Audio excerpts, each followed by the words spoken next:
دکھائی دے رہا تھا۔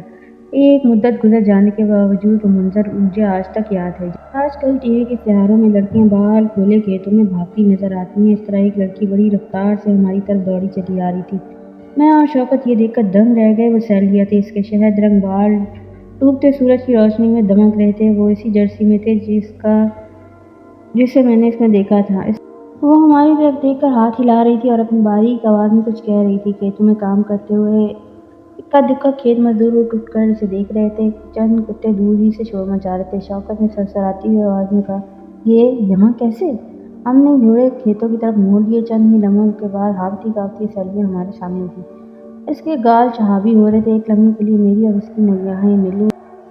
ایک برف ہمارے درمیان کود گئی۔ یہ برف صرف ہم دونوں ہی نے دیکھی تھی اور ہم دونوں نے ہی محسوس کی تھی۔ ہم گھوڑوں سے اتر کر سیلیا کے پاس پہنچ گئے۔ اس نے پینٹ پہن رکھی ہوئی تھی اور نیچے فل بوٹ تھے جو گھاس اور کیچڑ میں اٹے ہوئے تھے۔ پتہ